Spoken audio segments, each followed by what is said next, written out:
Hey everyone, Mr. Happy here, and in this video I'm going to be doing an kind of impromptu guide to Hades Extreme. So for those of you who may not have seen my previous videos, I live in the Northern California area, and I've not had power for the last 4 days, and I won't have power probably till Thursday, so I had to fly all the way to San Diego to use the studios of a talent management group called OPG in order to even stream and produce content this week. So I don't have any of my normal setup, I don't have anything, so I'm just going to do one of those. We're going to walk through my kill of the fight, talk about the mechanics to give people a rough week one idea. This is not a tried and true, gonna be the best pug strategy. This is literally a let me tell you what the mechanics do strategy, and I'm sure better things will evolve throughout the week and weeks to come.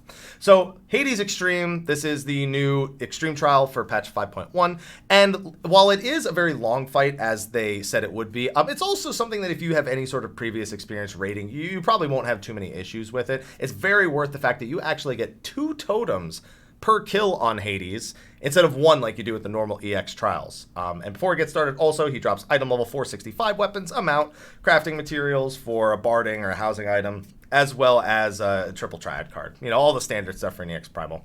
But that being said, let's get started. This is my kill video, which I posted separately. If you just want to watch that, it has the background music, has me talking over everything, just explaining a mechanic here at the beginning. So let's skip right to phase 1. So it's a 4-phase encounter. The first phase is just going to be up against the bipedal Hades here. Now, if you didn't notice in normal mode, the arena has tons of these circles around, and these are great for identifying the locations of a bunch of AoEs, basically the range of a bunch of AoEs that Hades is going to use. His only real gimmick in this phase is that he casts every attack twice, and usually the second one works slightly different than the first in one way, shape, or form, but that's what Ancient Double does, which is the first thing he'll cast.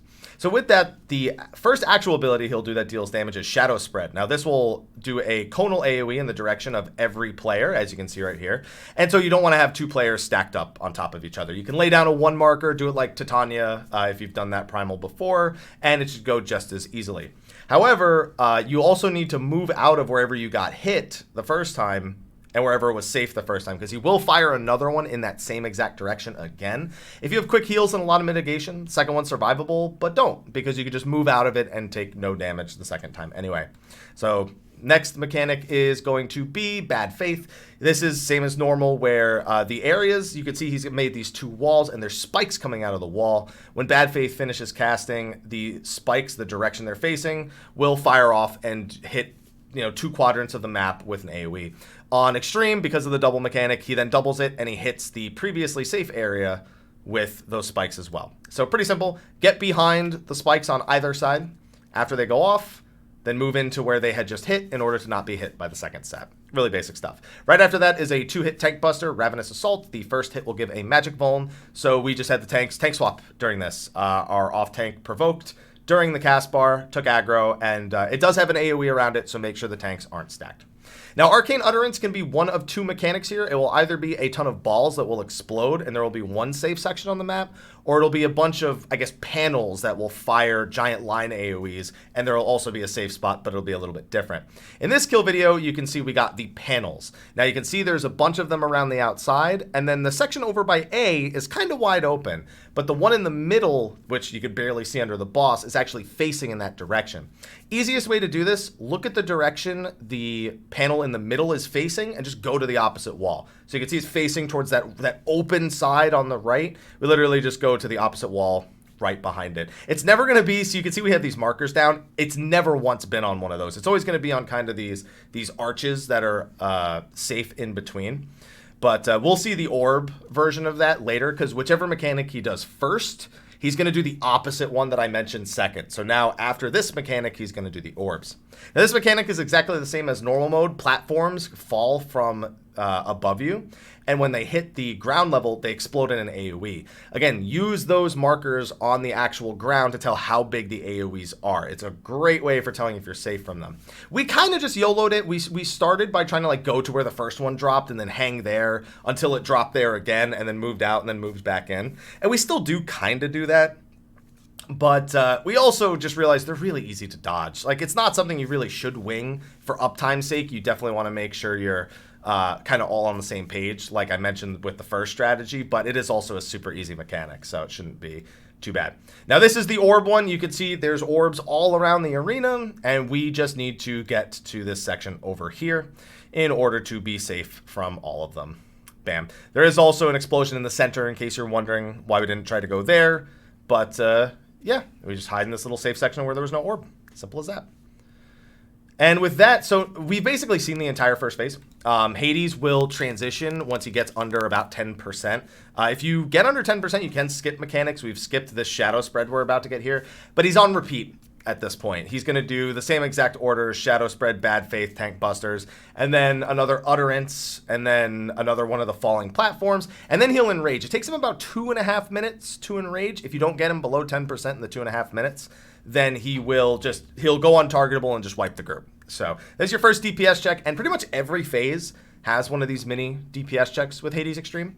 So be ready for all of them. And if you're having trouble with the earlier ones, then note that the later ones, don't get any easier. But there are a lot of cinematics in this fight, and this is kind of the reason why it's so long. You'll get a lot of cinematics like this throughout the fight, and that's why the length, like even in full I-470, we are demolishing the DPS check because we are fully decked out in like the best gear that's available on everyone here. That went way quicker than it's going to go in most pickup groups. So please don't watch that and see, oh, that's how quick it should go. No. It went way quicker than it will for most groups. And even with that, it took us like 11 minutes to beat the fight.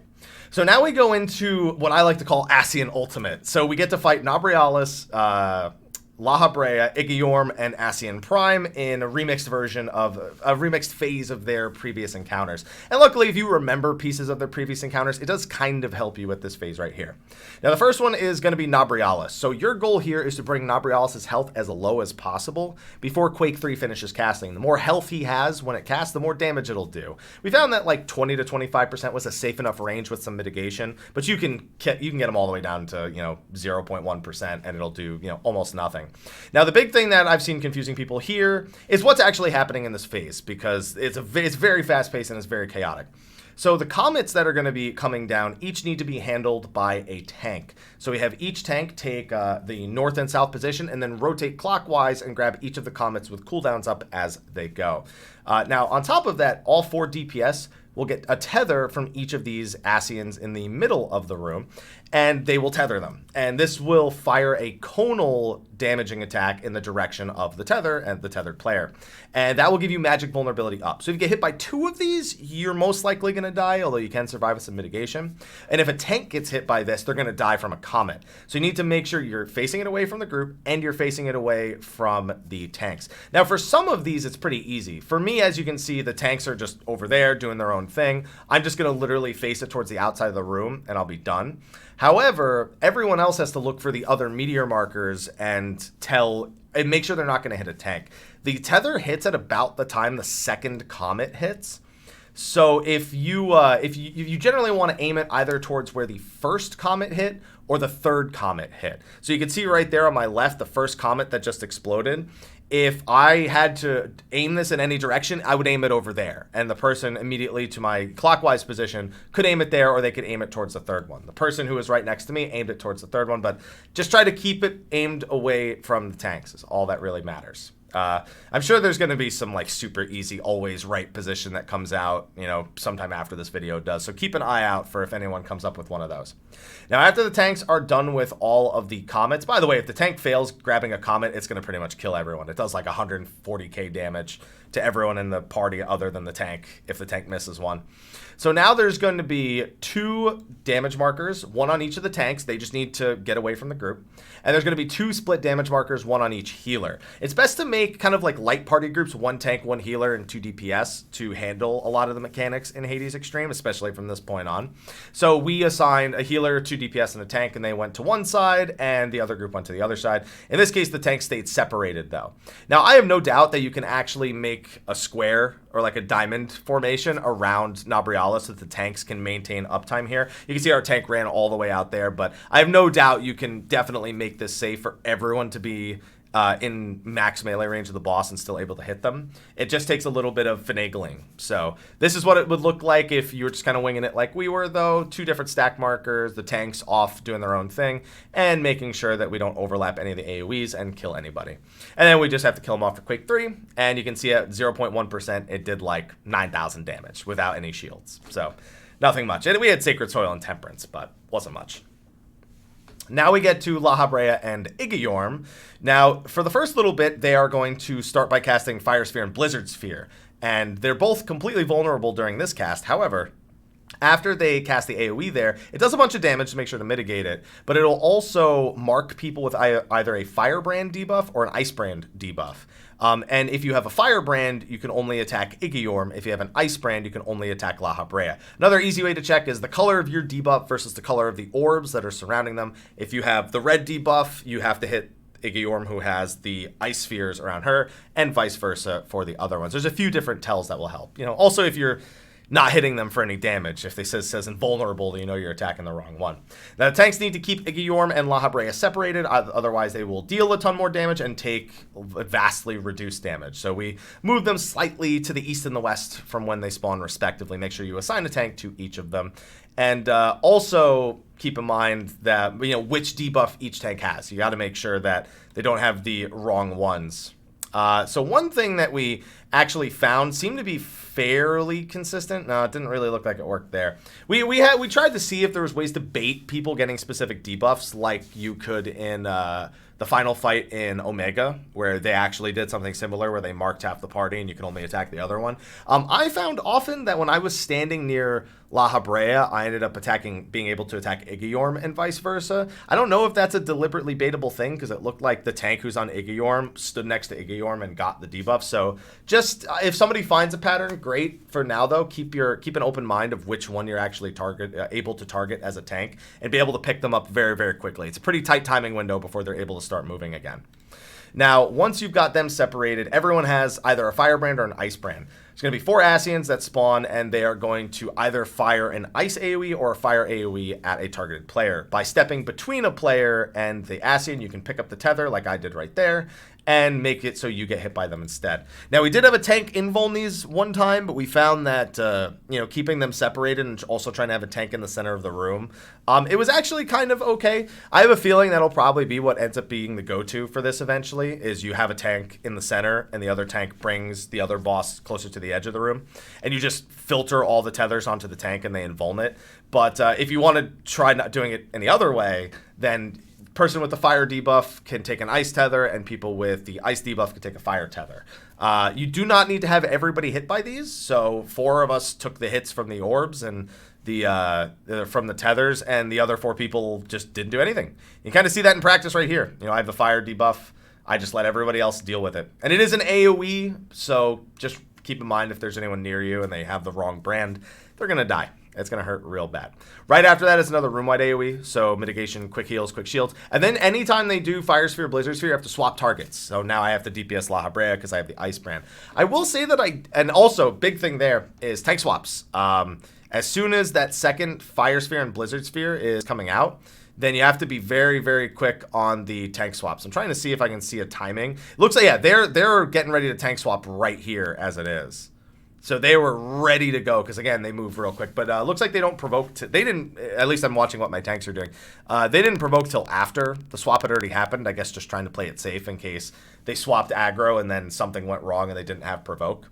So, yeah, just keep that in mind as well. They'll then start using Fire 4 and Blizzard 4 as tank busters. And they kind of just became giant DPS checks for us. We had a few runs where we got to enrage on these guys because we screwed up the tethers and the AoEs that came before.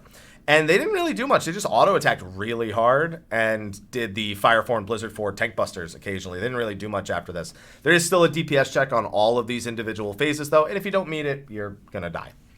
Now, after you kill La Habrea and Igayorm is Ascian Prime, and this is kind of like a little Neo X Death. Universal Manipulation is most relatable to Grand Cross Omega in Neo X Death all the way back in Omega 4 Savage. It's going to give the tanks and the healers 3 debuffs, and it's going to give the DPS 3 debuffs. Now, this is consistent every time. There is no random factor to this, so it is 100% predictable. So for the tanks and the healers, they have Doom, which must be cleansed by healing the 4 of them to full HP. So that's priority number 1. Make sure the tanks and the healers get to full HP.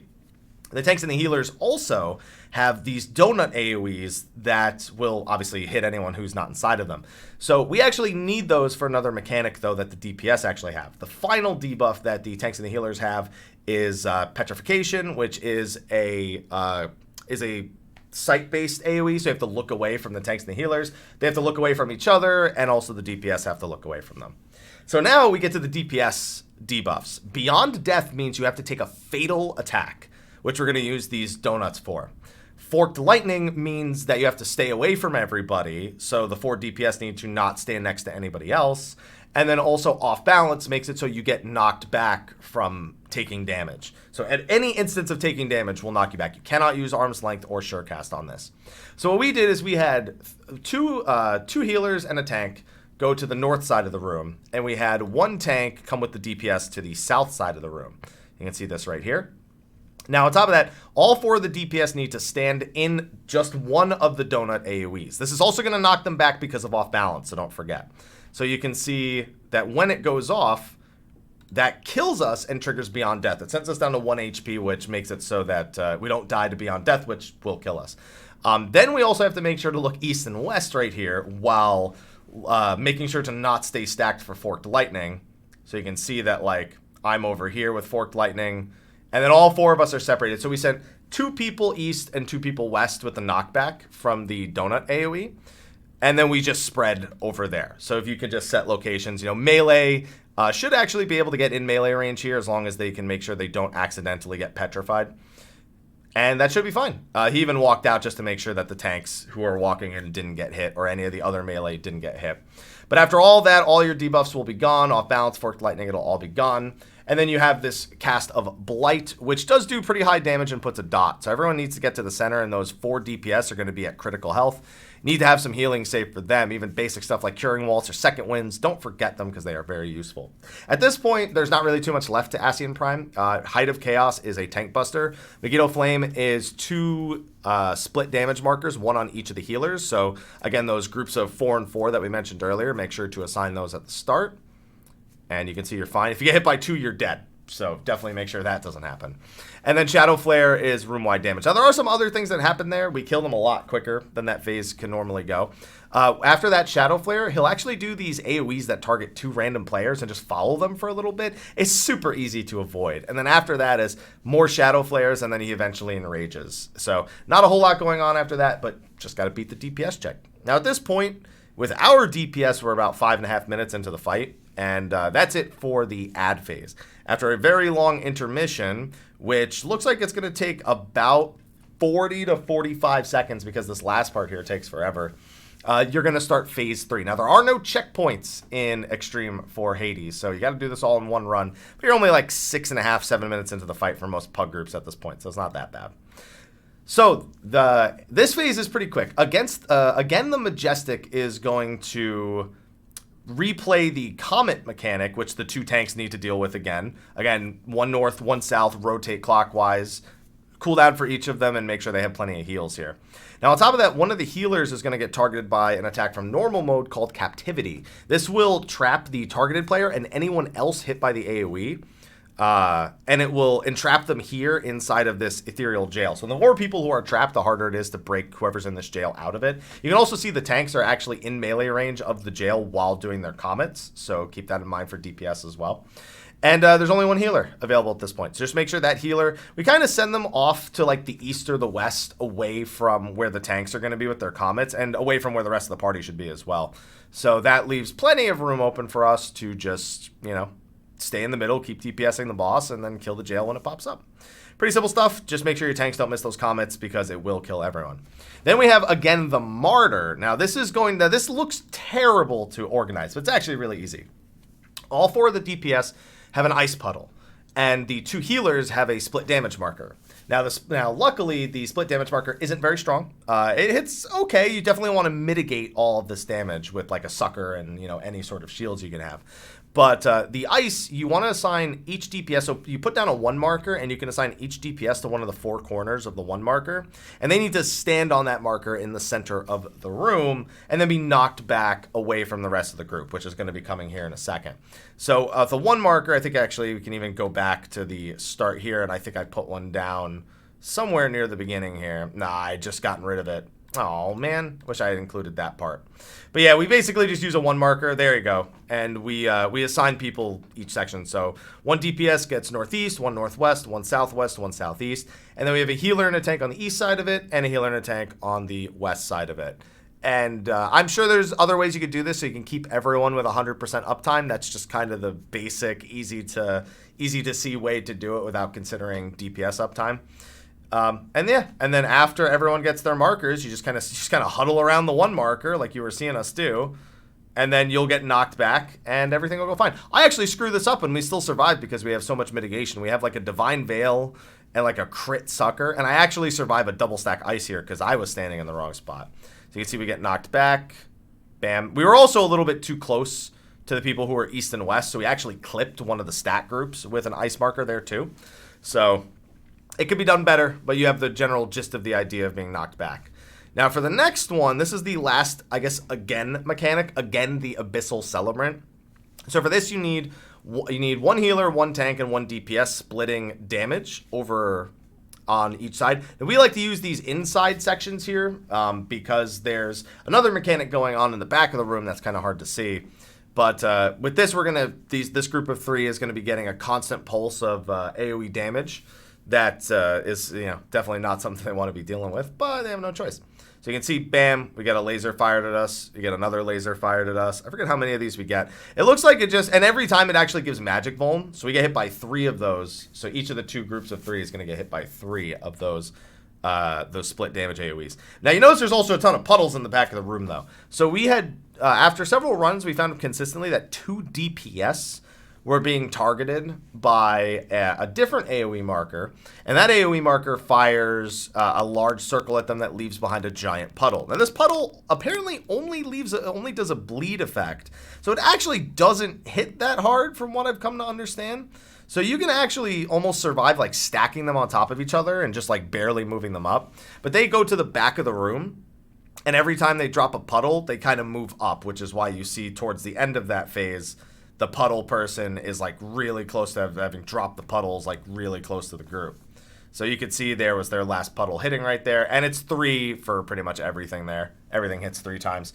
Now those are going to disappear before you have to do the last little bit of mechanics. Now the last little bit here is a few mechanics from the normal mode, but it's also a little bit of a DPS check. At this point you have to get Hades below 30% in order to move into the next phase. So you're going to just be doing a few light mechanics while you race that little DPS check. And it's basically going to be a bunch of expanding orbs. One on one side of the room being very, very populated with orbs, and the other side not having as many. But you just need to make sure that you dodge the circles those orbs are forming while also dodging AoEs that Hades is actually using. So the only way to really tell what's happening with these AoEs is to look at the animations that Hades does. And he's either going to do one that fires a laser beam through the center of the room, or he's going to do one that hits the sides of the room. So here's, what is that? Polydegman's Purgation. You can see that when he's like this, he's got them like hovered on the side. So when he does that one first, you want to get into the center. Again, Polydegman's Purgation. That's this one right here. And the other one, Shadow Stream, is a giant laser that goes through the center of the room. So you can see after that, we immediately go and huddle over here while staying out of the circles and not being hit by the Shadow Stream. After he does both of those, I believe he does one other thing and then repeats that, because he's going to do Dark Seal again here. Yeah. And then he just keeps doing that on repeat pretty much. That the other Dark Seals are the more of the same. It's just orbs that spawn, and then he'll either fire a laser or do the purgation attack on the sides. Now, I will say that we never saw him use his claw attack from normal, which is kind of disappointing. I'm not going to say it can't happen, because obviously we only took a few pulls during that phase in order to get it down. So it's possible that he could actually use one of his other attacks, one where he puts a claw down and swipes all the way across to the other side. But because we didn't see it, I can't talk much about it. I had other groups tell me they didn't see it either, so I'm going to assume it's the norm not to get it. And for this active time maneuver, it's just spam press keys. You can press buttons on your keyboard, you can press buttons on your controller, you can click the button on the screen. Just spam everything. Just spam buttons. And this moves you into the true final phase, which us, veteran raiders are calling the Golden Bahamut equivalent, because it's one giant final DPS check. He goes back to full HP, and you have to kill him before he finishes casting his Enrage, which you'll see towards the end of this. So Dark Current is actually going to be 2 Exaflare animations. So these are AoEs that gradually, one by one, travel across the arena. And you just have to remember the path that they're on and where the initial AoEs spawn. Now, the trick here is that there's actually 2 sets of these. One is coming from both the left and right side of the room. And so it sounds more difficult than it is, though, because you'll see it better in the second set of Exaflares that we get, that they actually basically kind of like reverse. So whatever pattern you have on one side, all the open spaces on the other side have Exaflare markers as well. So the only reason I get hit here is because I just stand in what was that safe spot on the right side, and I didn't actually move back into where the first Exaflare had hit. So if you just move back into where the nearest Exaflares actually appeared, you should always be safe. Just go to one side and always move into where the Exaflare started, and the odds of you being hit are pretty much non-existent. So after that, he does a bit of room-wide damage with Gigantomachy. That actually will also be the name of his Enrage spell. He doesn't do the Cauldron or anything fancy like that. Now, Quadra Strike hits a total of 3 times, despite the name. He'll swing once, he'll swing twice. It does a lot of room-wide damage. And then these 2 towers will spawn. As I learned the hard way in this phase, those are tank busters. So one tank at the west tower and the other tank at the east tower. Then he'll use a giant room-wide AoE that also puts a very potent bleed on the group that we just barely survive as I'm getting this res. So make sure you have a lot of mitigation and a lot of sustained healing here to get you through this last little section with the bleed. And then he'll just repeat that until he goes into the Enrage. I think he repeats it 1 full time and then he goes into Enrage. So you can see on this Dark Current, I try to look to the other side through his giant hands, but you can see how they're like reversed. That's probably the best angle I get of the Exaflares being reversed from one another. So after I move back into the first one, then there's no chance I'm going to get hit by the ones from the other side. And then it's the same here. Gigantomancy, Quadra Strike, tank towers, and then the large bleed that comes after that. You can see that stuff hurts a lot. So do not underestimate how much room-wide damage actually comes out here. It is not insignificant, especially from this last hit of Quadra Strike right after these tanks take this hit. That didn't hurt at all, I will admit. That did almost nothing. What's the name of this attack that is the giant bleed? It's it's the last hit of Quadra Strike. That's right. Yeah, that's the 3rd hit of Quadra Strike that I was mentioning. And then at this point, it was just a burn phase for us. He started canceling Gigantomachy, and then we killed him. If we didn't kill him in time there, he would have died. And it was just under 12 minutes for the encounter, like 11 minutes and like 40-something seconds. And that's my impromptu guide to Hades Extreme. It's a lot of information to take in. And again, I apologize for this style of video, but I know there are people who just want to understand what they're seeing and take that information into the Party Finder. So hopefully this is of some use to you. Hopefully you understand some of the mechanics a little bit better. And if not, I'm sure the comment section will be full of people with either strategies that have been found since the making of this video, or people who, maybe can answer questions for you. I don't know. But anyway, that's going to be a wrap for this. I got to get back to my Twitch stream. I will be doing videos like this for some other content as well, as, not great as it is. I'd rather put out some content this week than put out none because of the situation that I find myself in. So thank you for understanding. Thank you for watching this video. Be sure to like, favorite, subscribe, and share. I'm going to get back to my Twitch stream now. So thank you for watching, and until next time, take care.